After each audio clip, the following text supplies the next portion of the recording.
Hi, everyone. Welcome to episode 215 of the All Dolphins podcast. Yes, Omar, I'm going to date it on this Monday, February 5th, 2024. I just Six. said don't date the weekends, okay? Don't tell Oh, okay. Because we do every listen, we do every weekday. So the amount of people who watch these weekend episodes because they're new to them. You can't kill the surprise. somebody's got a cold hair dog like this. There. Yeah, I lost my voice. I'm working to get it back, but it's a struggle. So yes, I will be talking like Barry White for a minute. Okay. Does that mean that I'll be doing all the talking this episode? This is going to be a very special episode of the All Dolphins podcast. Maybe the best one yet. Best one yet. I play. Uh, we are 6 days away from Super Bowl 58. Sadly, unfortunately, again, does not involve the Dolphins. Um, yeah, but that's a different story for another day. It's episode. Get a Hall of Fame coach, get a Hall of Fame receiver, best in the game, get a Hall of Fame tight end, pick whichever team you want, get a top 5 defense, pick whichever one you want. You're not there yet. It's amazing how you left out pick a Hall of Fame quarterback. It's amazing how you left. I said best. I said Hall of Fame quarterback, best of the game, or you can have Brock Purdy, but that's another version of Tua Tagovailoa. But that's another story. You're not completely off the mark, but that's not something to be said though. Hey, You're don't get sleep on Brock because Brock can do it. Brock can get it. Brock. No, actually, it wasn't him. Jimmy Garoppolo almost beat the 49ers. Yep. With an inferior 49ers team. I'm just saying. Yeah, I'm sure. And Brock has done it in the fourth quarter against opponents, even though overall he didn't necessarily play great against Detroit or against Green Bay, but that's a different story for another day. This is, you know what I love about Super Bowls? What's that? Super Bowls come down to game planning, strategy, and game management. Unfortunately for Kyle Shanahan, Andy Reid is the best in the game. So he's got an uphill battle, and he's got the best quarterback, and he's probably got the best defense. So but you never know. Any puncher's chance. No, you're right. And yeah, because we looked at last year, for example, and the Eagles easily could have won that game, and it was two fluke plays. Jalen Hurts, who played out of his mind, except had the one like funky play where he dropped a snap or he had the fumble return for a touchdown, and then of course there was a bogus penalty that allowed the Chiefs to milk the clock at the end. Anyway, quick history lesson. Yes, we're going to continue to do those. Is it going to be quick? Because this is kind of a pivotal year. 2015? Oh, yeah. Is it a pivotal year? Oh, well, yeah. It's the year that saw an in-season coaching change after the Dolphins, who for some reason had brought back Joe Philbin for a fourth year. Stupidity, that would be the reason. Okay. You know what the one lesson is, and I hate to interrupt your history lesson here. The one lesson that I've learned in my 15 years of covering the Miami Dolphins team, there's a clear and well-defined difference between when you anoint leaders of men, head coaches, and when you anoint these offensive gurus that you hope can lead men. Unequivocally, and that was my greatest concern about Mike McDaniel when he got hired and got the job. Is he a leader of men? Because I've seen what happens when they're not a leader of men. Mm-hmm. And you're talking about Cam Cameron, talking about Joe Philbin, and I'll throw Adam Gase in there because I'm not saying he was a bad leader. However, Gase's style meant, or his ways meant, throwing people under the bus. And I don't think leaders do that. No, that's not a leader. By definition, that's not a leader. And there was quite the contrast in 2015 after the Dolphins dismissed Joe Philbin after 4 games. The fourth game was a loss in London against the Jets, no less. And then he was replaced by Dan Campbell on an interim basis. And say what you want about Dan Campbell's X's and O's and game management and in-game decisions. But the dude, you want to talk about a leader of men? I mean, he is at the top right there when it comes to NFL head coaches. And he is... I love and support, and you know this because we've now done 215 podcasts together. I support the players that become coaches, either position coaches, head coaches, scouts, executives, because, and you know who they are when you're in the locker room. They have an aura to them. They have an awareness to them. And like, I don't think, we saw his transition from a tight end to a coach, because I believe the Dolphins were the first team that hired him as a coach. And it was very evident that he was a leader. Correct. No, and you and I have done this long enough to know players will respond better to a guy who actually has been in their shoes and have played in the NFL. That's just a fact. Absolutely. And I say this all the time. I hate when a player is coming to you and telling you that there's an issue because he's actually on the field playing it, doing it, experiencing it, and telling you this is not going to work. And then the coach is all like, I know what I'm doing. I know what I'm doing. And that is the genesis of what their issue was with Vic Fangio. Sorry. Probably. Okay. Oh, we went there. Yeah. Let's quickly wrap up 2015. And it was amazing. Those first two games under Dan Campbell, as we mentioned on the previous podcast, is the Dolphins were walking zombies in the first four games. Dan Campbell didn't care. They didn't care. And they weren't walking zombies. They didn't care. They went through the motions. They went through the motions.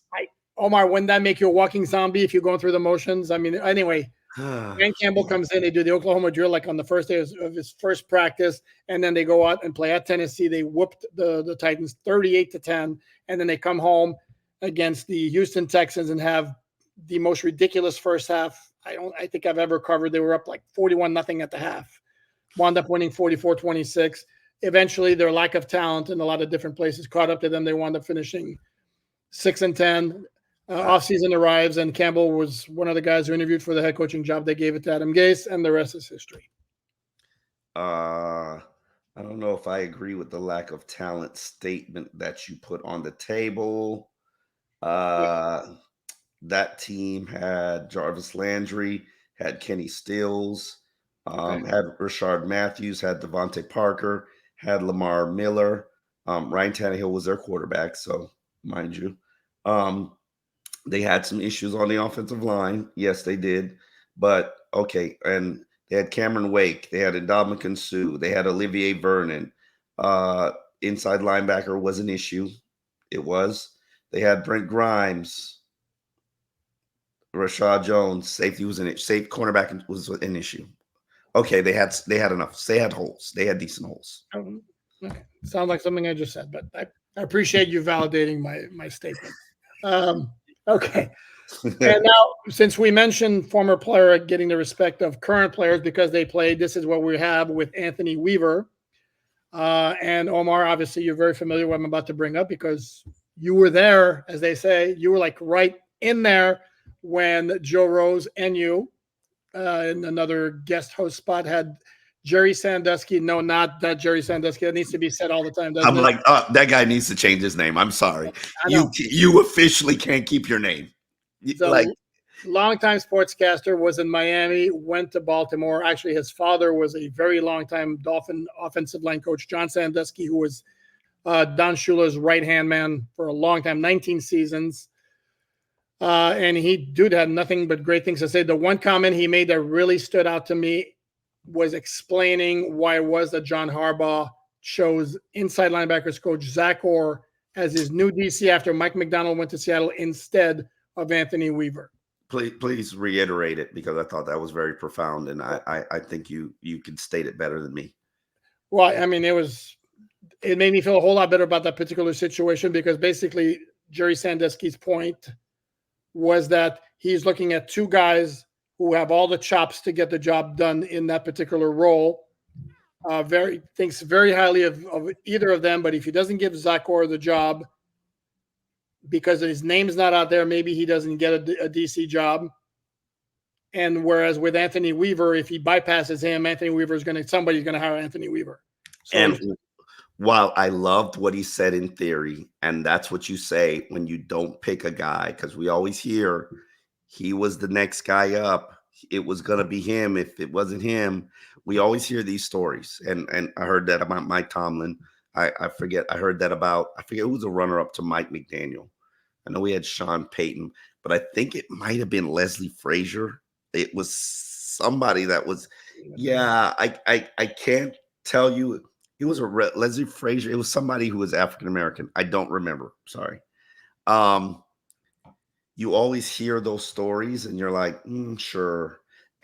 And while I don't disagree with what Jerry Sandusky said, and he said it, prefacing it by saying he did not talk to Correct. Harbaugh. Correct. But if I'm Harbaugh and I know I've got a team that's this close to winning a championship, and Mike McDonald and McDonald might take or somebody with them to wherever they're going, aren't I, as Harbaugh, trying to keep the best possible coordinator that I can so that I don't lose or retain, some of my defense? And here I am. I'm letting my assistant head coach just graduate. Now, mind you,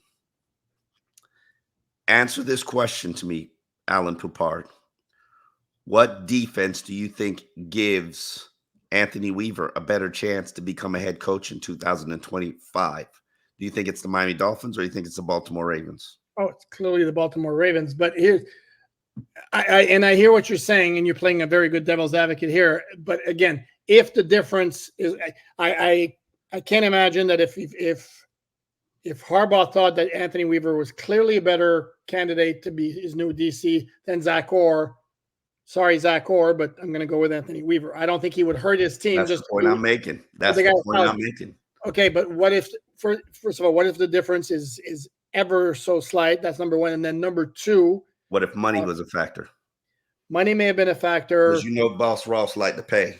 I also was told, while Harbaugh could have preemptively promoted Weaver to DC before the Dolphins jumped in.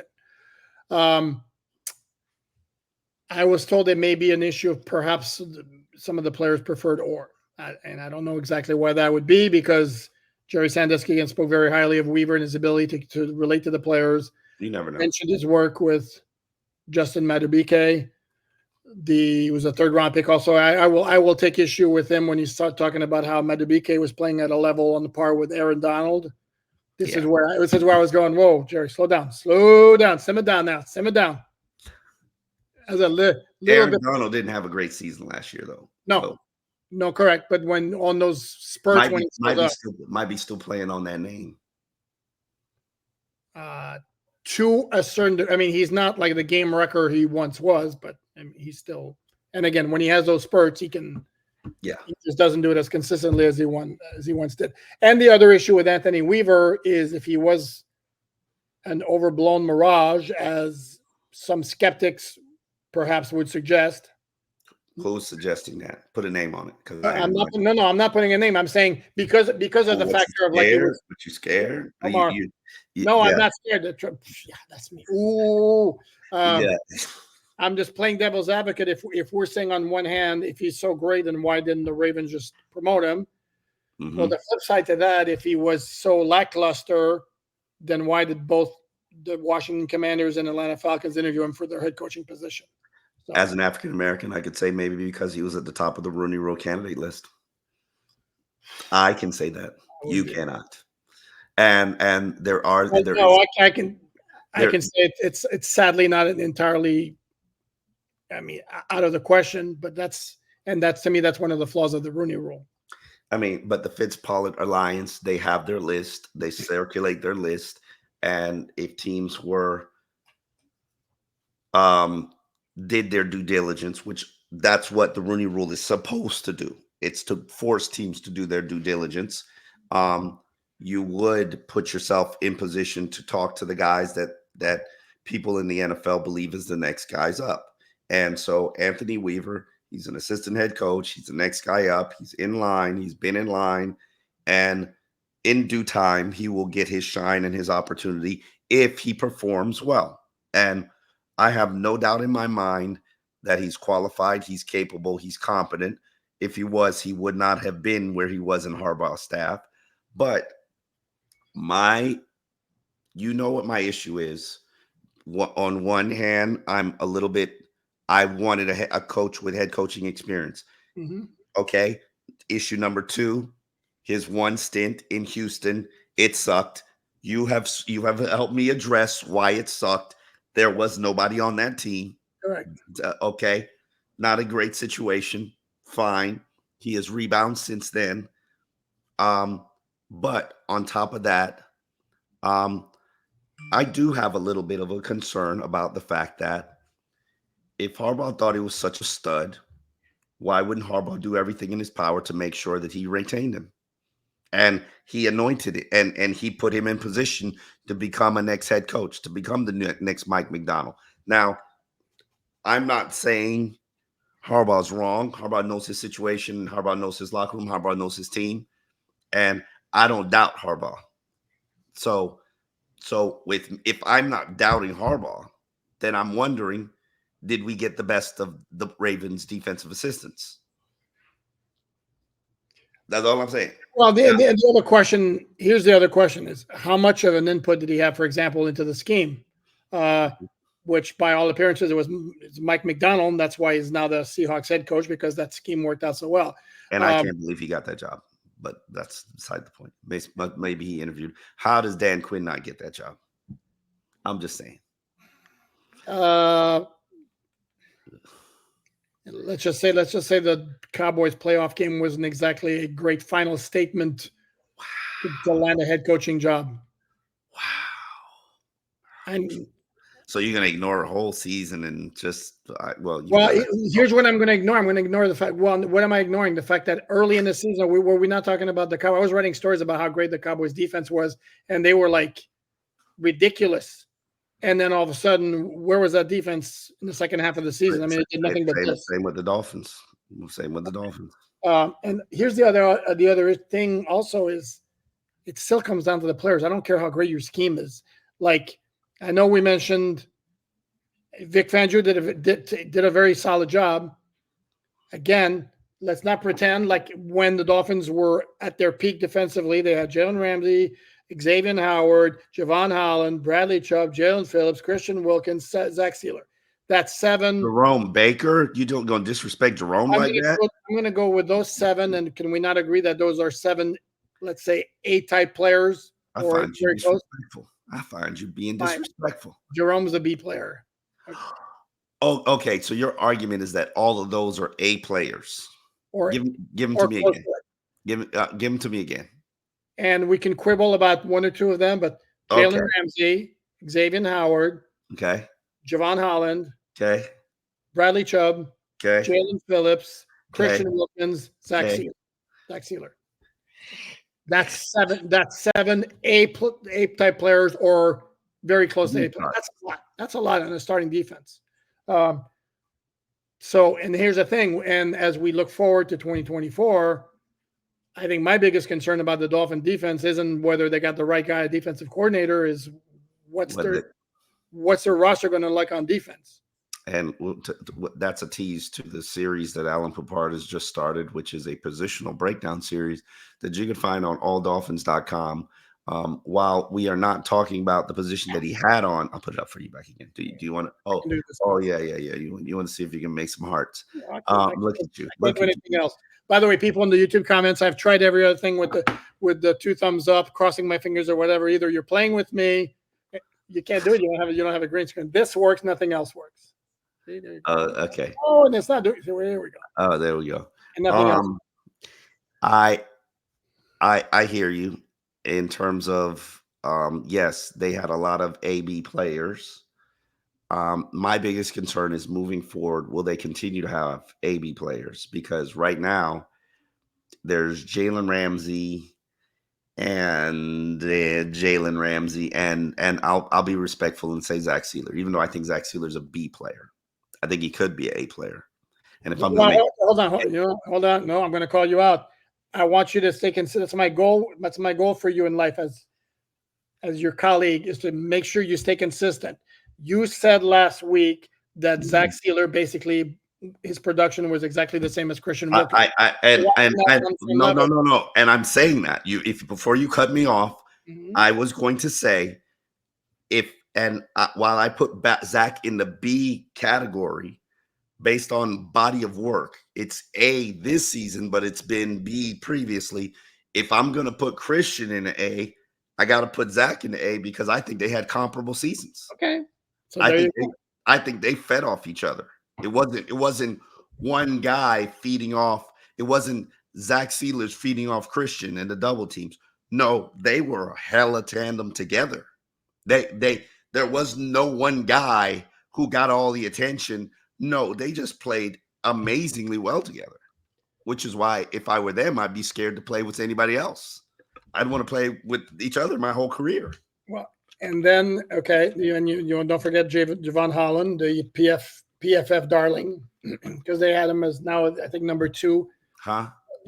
What PFF Huh? darling? They had him ranked second ranked safety in the NFL in Huh? 2023. Huh? Yes, I agree. Huh? I And the big question there what did he do? Anthony Weaver. Well, according to the tweet I saw, it was by somebody affiliated with PFF. Basically, he made a difference every time he was on the field, or he made some big things happen. And I was like, really now. Question is Anthony Weaver going to want to use him? They're getting kickbacks because they're like, bro, like Uh, I have no disrespect for Javon Holland. I think he's a good player. You're telling me he's the second best safety in the NFL? Is that what you're telling me? that's what they're saying. He graded out as the second best, even despite the fact, on top of everything else, that he missed 6 games on the stretch. Yeah. The question is Anthony Weaver going to try to use him the same way the Ravens used Kyle Hamilton, who was the best safety in the NFL in 2023, who's a stud, who, did it, everywhere. He was near the box, staying up there, blitzing, dropping back. Javon can do that. Oh, I don't have a question that he can do it. Can he do it to the same level? Because Kyle Hamilton was balling. But the problem with the Dolphin defense as we head into 2024, Chubb and Phillips likely ain't playing early on in September. Christian Wilkins has got the whole contract situation, and he's pending free agent. X, we all assume is going to be a post-June 1 cut. That's 4 big pieces right there. Van Ginkel could be out the door as well, who would be your number 1 replacement guy at OLB. And is Vic Fangio going to come knocking on March 11th when the negotiating period begins? Negotiated period began at the Senior Bowl. Well, no, that's the unspoken negotiation. Yeah, the tampering period began at the Senior Bowl. Get the old ringtone going on here. Ringtone. Yeah. So that defense could look hell of a lot different. And if we look to the draft and it's going to look a hell of a lot different. Don't kid these people, because if you look at this team, the way that they're constructed right now, and I'm just this is what your roster looks like on February 5th. Now, mind you, you've got to purge your rosters about to $75 million just to get the cap space to franchise tag Christian Wilkins. That's not a long-term contract. That's just a tag. Now, if you get them to a long-term contract, even better, because that's more money you can use on somebody else. But put $20 million on Christian, just safe guess. Zach Sealer is your only defensive lineman under contract, unless you consider Brandon Peely a defensive lineman. A defensive lineman that's going to be like on your 53. Okay. Like building block. Then you got basically Duke Riley and David Long Jr., because you're about to purge or shake down Jerome, depending on where he stands and how much he loves South Florida and wants to be here. He's going to get shaken down, and it'll be up to Drew Rosenhaus and his team whether or not they will accept that offer or if they'll test the market. And those are your inside linebackers. We already told you the situation with your outside linebackers. None of them are healthy. None. Zero. Zilch. Nothing. You got nothing. Not even Cameron Good. You don't even have a Cameron Good. And they won't be healthy to begin the season until maybe October if you're lucky.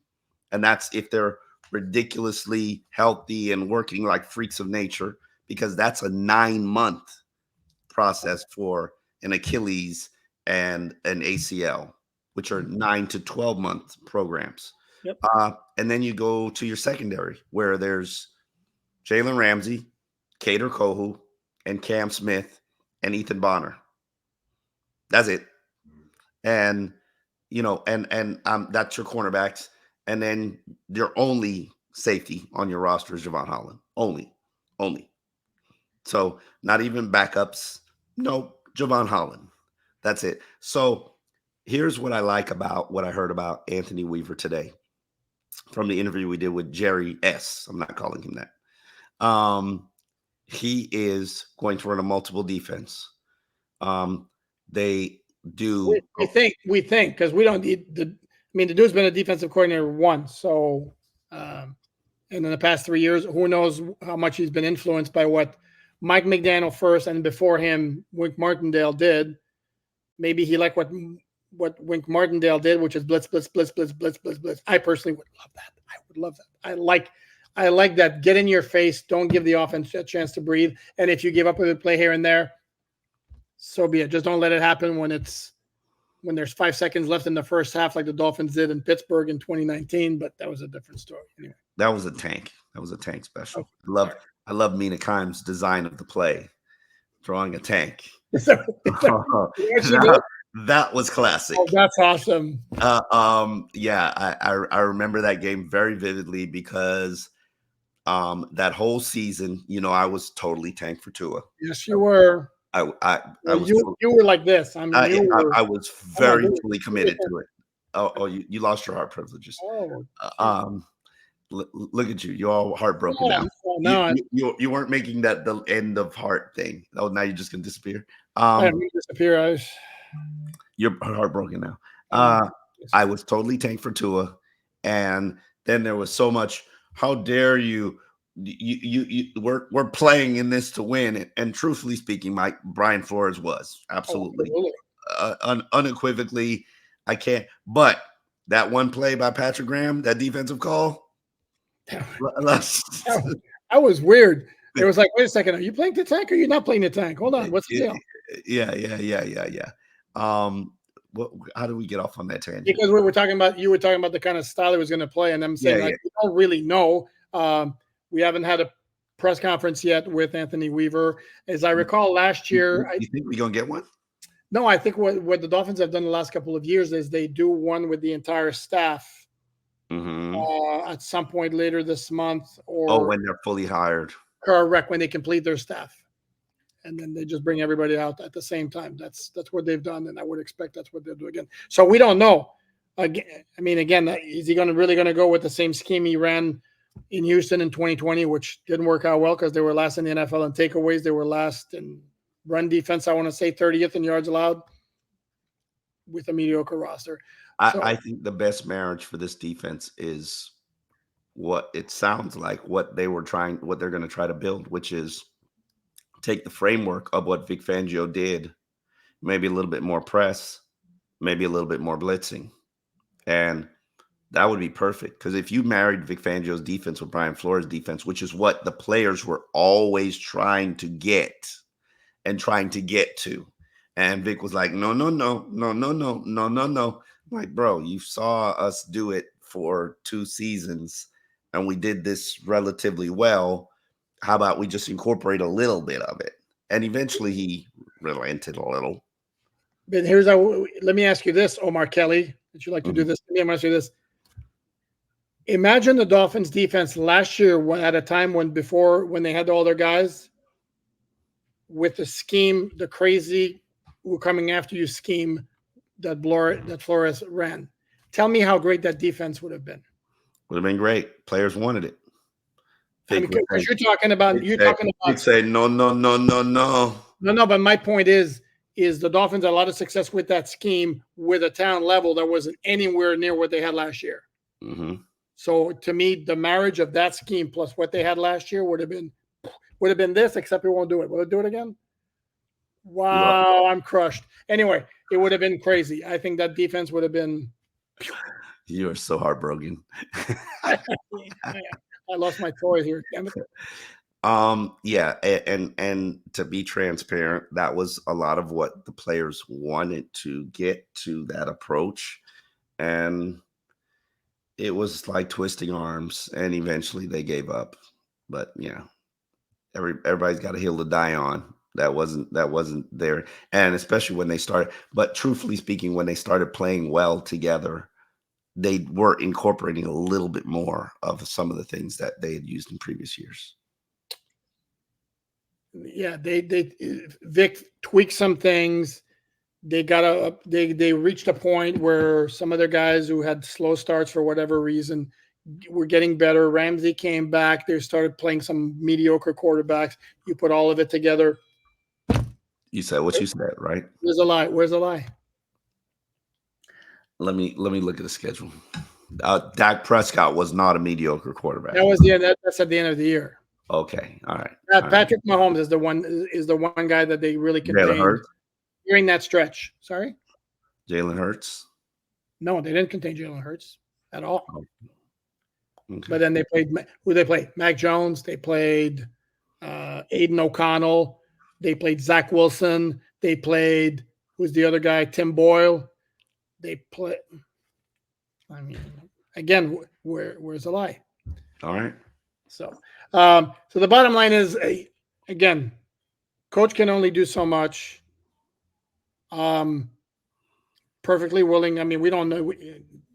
Let's be honest. We can take all the bits of information we've gotten from Anthony Weaver or about Anthony Weaver and formulate whatever opinion that we want. The truth is, again, this is a guy. He does not have a long resume like Vic Fangio came with when he joined the Dolphins, where the guy's got this full body of work.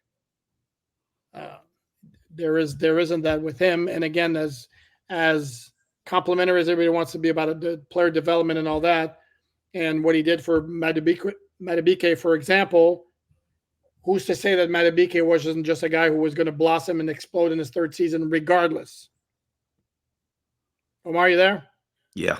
Okay. Looks like you're about to doze off on me here. I'm sorry if I'm being boring here. Go ahead, wrap it up if I'm not boring. I'm sorry. Early starts for me with Joe Rocho. What will they be? What will they become? I don't know, because we have to get to free agency. I think March 5th is the major pivotal date for me to tell us where we're going and how we're charting this course. That's when they have to put the franchise tag on Christian Wilkins. So you know the course that you're taking by March 5th. No franchise tag on Christian. That means either we're very committed that we're going to get a long-term deal done, and no matter what, if I'm Christian, I'm testing the market. I'm taking it to the market. Okay, what's your percentage? Not that you want them to do it or you think they should do it. What's your percentage that you think that they will apply the franchise tag? I'm 99.9% certain they will apply the franchise tag. They're not dumb. That's the one thing. You could say a lot of things about Chris Grier. You could say a lot of things about Chris Grier. The one thing that you cannot say is that he's a dummy. Okay. He knows exactly who he's dealing with as a player, and he knows exactly who he's dealing with as an agent. Christian Wilkins' agent is one of the most connected in the NFL, and Christian Wilkins is one of the smartest, most money conscious. Christian could tell you right now exactly how much he's expecting. He could tell you every single defensive tackle's deal. He knows. And if I'm Christian, I'm not walking away from this offseason without $60 million in guaranteed money. It's a non-negotiable for me. You can factor in and play with whatever else you want to play with in terms of years, lengths, APY. If it don't come with $60 million in guaranteed money, you might as well not even offer it. So, and actually, very interesting that you mentioned that precise number, because I've seen a couple of sites who specialize in such matters came up with like projected contracts for some of the top free agents, and I believe that was the exact guaranteed amount for. What a surprise! And I don't even look at any of that stuff. I just do the math myself. You're a genius. No, I just know the I know contracts, and I know contracts because I know really amazing people who have taught me. And even when I go to them about stuff like this, I could make a call and I could find you the exact deal that Christian will sign for. I just don't want to make that call because it's gonna come with some lashing. So I don't. But yeah, it's Christian don't play no games. When Christian walked away and he walked away from the table, and Christian was the one that walked away from the table, from what I'm told, and said, I'm not accepting a deal. I'll play on my 5th-year option. He took the risk. He paid for the insurance that when you pay $1 million of your money to ensure that you'll get the future contract based on injury, you make me take out insurance, you're going to pay for it. Good old Lloyd's of London. Yeah. So that's still who underwrites those. I don't. I'm sure there are more people who underwrite them at this point, but yeah, it's. Listen, so the Dolphins know he played it right, and he took a gamble, and it worked out beautifully for him. He took one hell of a gamble, and it worked out. Remember when Zach Sealer? Remember the week that Zach Sealer signed his deal? He had that knee scare in practice, and everybody was telling him, "Don't you dare go back into practice." Right. Well, lo and behold, what happened? Zach Sealer signs a contract. He's now making $8 million a year. And while at the time I would argue to you and fight you to death that it was a great deal for Zach Sealer, what does it look like right now? Hell of a bargain for the Dolphins. That's what it looks like. One hell of a bargain. And if I'm Zach, I'm like, I know you got money issues, but did you just see the season I had? And you're going to come to me and try to restructure they're going to come to him and try to get him to restructure his contract to create some cap space. And if I'm Zach and his agent, who happens to be Drew Rosenhaus, I'm saying you got to sweeten this deal a little bit. You got to make, the Dolphins, what they can do is that they push it down a little bit further down, make a longer commitment to him, and reduce his cap number. His cap number is 10.7. Exactly. You could absolutely add a year or two onto that thing, sweeten it a little bit for him, give him more guaranteed money. I'm sorry, I'm not worried about Zach Sealer falling off, and make it a win-win for both people. So we'll see how this plays out. Dolphins got a lot of work to do in order to get under the cap, in order to rebuild the defense, and I think it's the offense doesn't need to be rebuilt. The entire defense needs to be rebuilt. And I think that's going to be the biggest challenge of this offseason. We will be here at alldolphins.com breaking it down. As you see, alldolphins.com, no paywall, no subscription. There we go. And the hearts are back. You finally got your heart privileges back. We will be here all off season, breaking down this team, breaking down the roster. And tomorrow we will have another special episode of when Dolphins podcasts unite. And I think that they've been some of the better episodes that we've done, and hopefully they'll continue to be some of the better episodes. You don't think so? No? They're all great episodes. So to me, it's like, how do we differentiate between one and another one? Well, you know what it is? It's a different perspective is all. I like hearing the difference of perspectives and then the counterpoints, and everybody. I know what your agenda is. I know you're an arm queen. I do not have an agenda. I know where you stand on all of these issues, and it's just refreshing to hear other perspectives and to see us. And I'm sure people know want to fight. They know it's coming. But right now we got something in store for you coming up next, and that's tomorrow. But right now, alldolphins.com, you know how to find us. Subscribe, rate us. If you're listening on the audio podcast, give us a rating. If you're watching on YouTube, give us a like, share, tell a friend. We appreciate all the support, especially in this off season. On that note, we're out, and we will see you tomorrow.